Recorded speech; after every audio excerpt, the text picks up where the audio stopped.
Earlier this week, we saw the reveal of Kislev's full roster for the release of Warhammer 3. It's not quite as extensive as I'd imagined it might be, but on the whole, it seems pretty decent, with one or two possible exceptions. I'm sure many, if not all of you, have seen the countless videos going through the information provided by Creative Assembly, so I won't bore you with the full roster. Instead, I thought I'd do something a little different and pick out my favourite Kislevite units from what was revealed. So let's get started, but let's bear in mind, no pun intended, that I have only seen footage of these units and not played with them myself. Firstly, there is the Strelsi.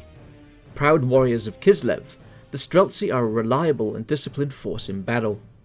Bred in the harsh conditions of the frozen lands of Kislev, they are individually rugged, but it is perhaps their training and camaraderie that makes them such a formidable component of the Kislevite military. For many years, the Strelsi were armed with baradishas and handguns. It was a common tactic to rest their firearm on the crook of the polearm, thus providing a more steady aim and greater accuracy. This proved quite powerful, but over the years various innovations and the need to be able to quickly change to melee provoked a change. Too often, inexperienced warriors would struggle to retrieve their polearm and were forced to use the butt of their rifle as a club, making them less effective in battle. The Strelsi now use a modified weapon that can be considered a cross between a rifle and a great axe, with the blades attached to the gun stock. This has allowed them to switch effortlessly between ranged and melee combat, often doing so in the heat of battle. They will come with armor piercing at both range and up close, and will be able to hold their own in battle against the fiercest of foes. These guys just look badass, and I can't wait to fill my front lines with them and chew through some forces of chaos. Another unit that I'm looking forward to is of course the Warbear Riders. For a long time the thought of riding large fierce bears into battle has been an exciting prospect, and while the excitement has perhaps dipped a little on the reveal that there is only one variant of Warbear, using polar bears as the mount, I'm still very much craving these units. There is not much lore about bear riders, the most famous being Tsar Boris himself, who, by the way, Creative Assembly have pronounced dead. Whether this is just a ruse, with him being presumed dead in the narrative of Game 3, only to appear later in a Lord Pack, is anyone's guess. I never witnessed anyone using bear cavalry on the tabletop, and for this video I couldn't find much background on them.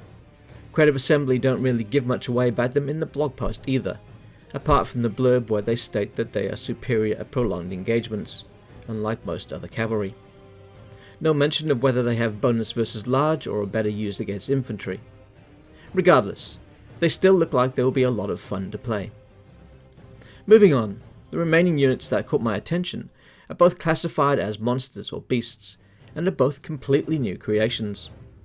Now, based on my channel name and the fact that I share my home with several cats, it should be no surprise that the snow leopard is a unit I'm greatly anticipating. Many creatures stalk the frozen lands of Kislev, wandering between the relative shelter of the forests and the unwelcoming, inhospitable oblast. These creatures can prove to be deadly to the local inhabitants, but some have shown an ability to be trained, either to plough the fields, tow goods between cities, or as mounts in the military. One such creature, that once trained is a fierce and loyal companion to the Ice Witches, is the saber-toothed snow leopard. This battle cat's speed and agility makes it perfect for picking off isolated targets, though they are more than capable of toppling larger beasts when working in packs. And these units just look amazing, and I absolutely love the animations and the aesthetic Creative Assembly has gone for. These will certainly be a fixture in my armies when I get to play Kislev.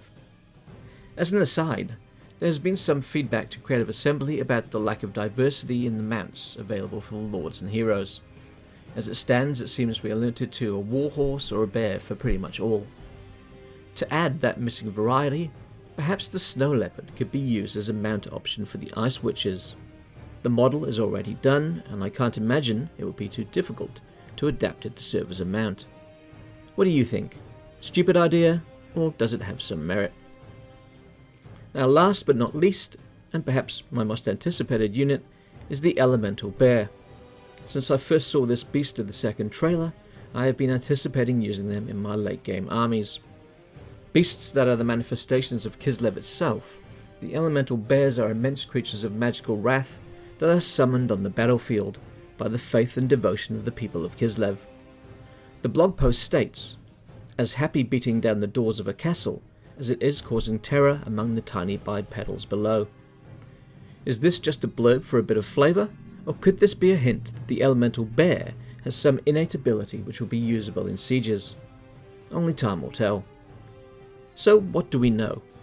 Well, this creature is unbreakable.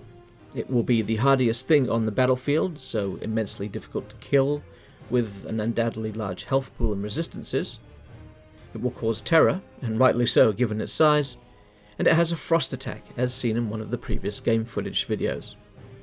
Now this unit just looks fantastic, so to the animators and artists who worked on this one, you have done a great service for the motherland of Kislev. Well, there we have it, the units for Kislev's roster that I am most looking forward to. What do you think of my picks? What are your favourites? Do you like the roster, or do you feel it has serious flaws? Please let me know your thoughts in the comments section. I plan on doing a similar video for the Khorne roster, which was recently revealed, and the rosters of other factions as we get them. So thanks for watching, and please leave a like for the light gods of YouTube. As always, a quick shout out to my patrons. Thanks to Hot Apple Pie, Cody Bonds, Alexander, and Solarith Magnetar. I'm Grey Tiger, thanks again for watching, and I'll see you in the next video.